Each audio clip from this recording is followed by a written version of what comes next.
Good morning, good afternoon, good evening, and welcome to today's Caffeine for the Soul. And I first had these reflections when I was on holiday recently, and I woke up in the morning and the voice inside my head was having a field day, telling me how crap I was. And it wasn't the first time that's happened, and I'm going to assume that that's something that you may be familiar with too. But I kind of want to talk about what looked different that morning to the way it had looked in the past. So for years, I thought the voice inside my head was me.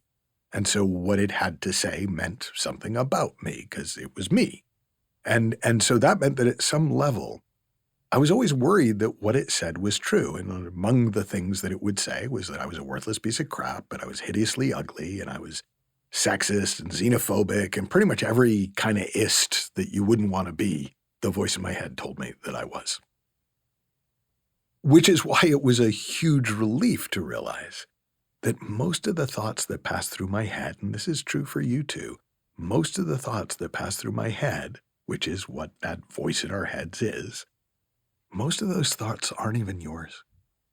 They're just things your brain picked up somewhere along the way, and they become so habitual that you've started to think of them as being relevant to what you actually think and feel.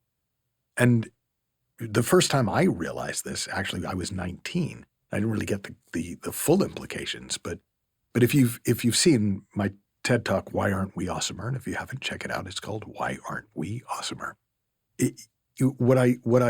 What I saw when I was 19 was that even though I had been thinking about suicide constantly for about 7 years, I didn't actually want to kill myself.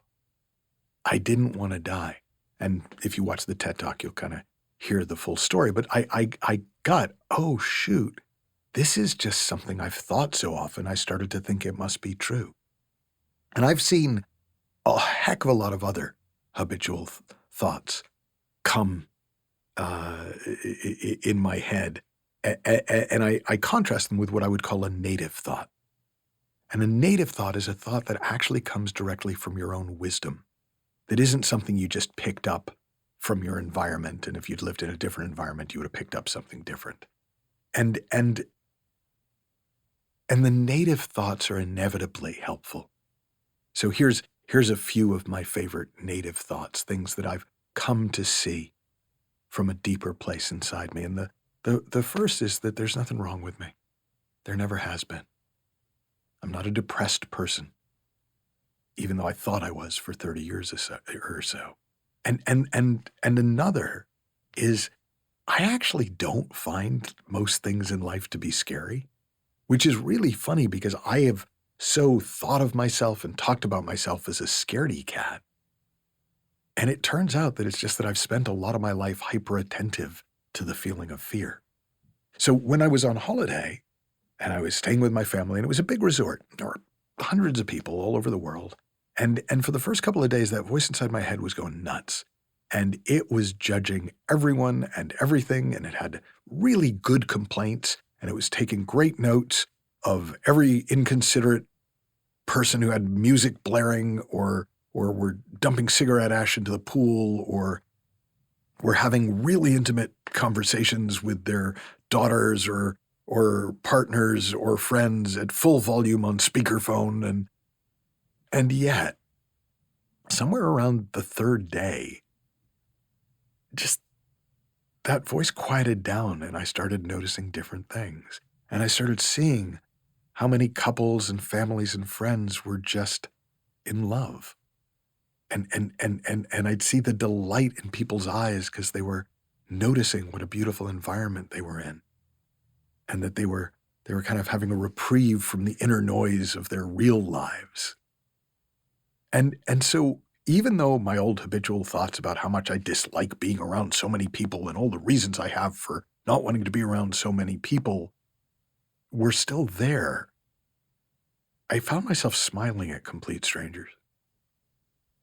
And I kind of knew that if I sat down and talked to anybody there, I'd probably be in love with each and every one of them. And it made me think of years ago, my wife heard me talking about one of my clients and what an amazing person I thought they were, despite the fact that they'd clearly done some very dodgy stuff. And and she laughed and she said, you should have every human being on earth as a client.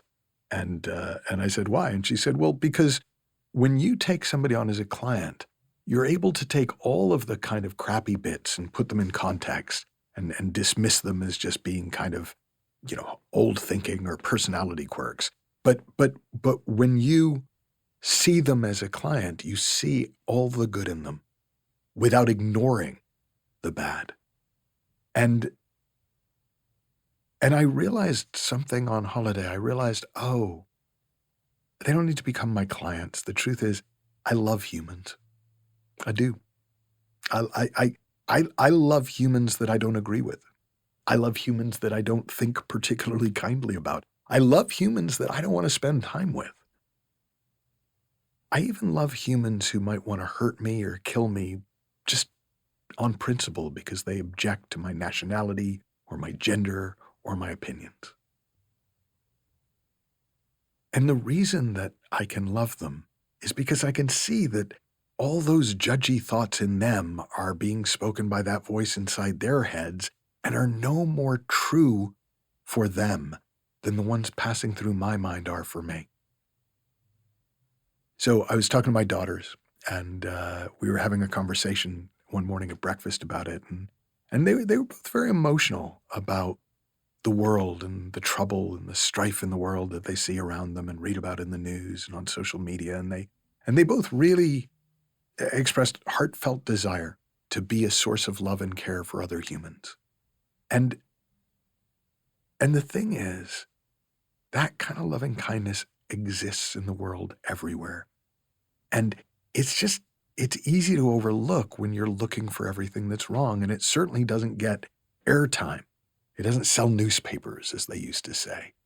But, my daughters each had stories. There was my youngest was talking about a 70-year-old man in Seattle who sits to the on-ramp to the expressway she drives by. And he just has just tons of bottled water. And he just offers people driving by a bottle of water and expresses a desire for peace in the world. Or we used to have a couple that lived in our neighborhood, and they just sat on their porch most of the day. I assume they were retired, and anyone who drove by, they'd wave. And it was a genuine wave. It didn't feel forced. And I always I was like excited to drive by them and just be loved by a random stranger. And best of all, anyone can express those nicer feelings anytime.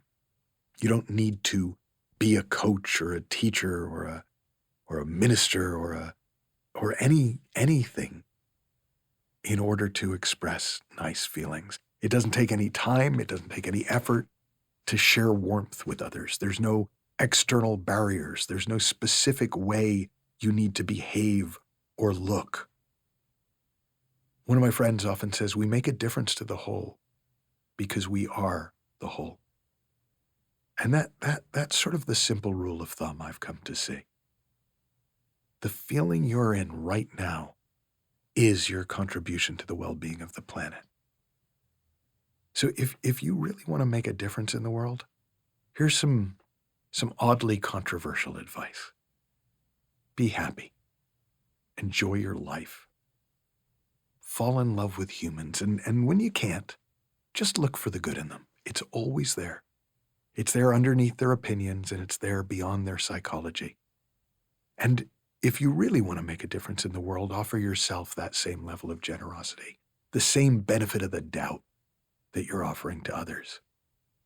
And when that seems difficult and the voice in your head is screaming at you that it's irresponsible to be happy until every other human being and physical circumstance in the world is exactly the way that you want it, I find comfort in the words of the Zen teacher Sherry Huber, who said, that voice inside your head is not the voice of God. It just sounds like it thinks it is. Have fun, learn heaps, happy exploring. and I'll talk with you soon.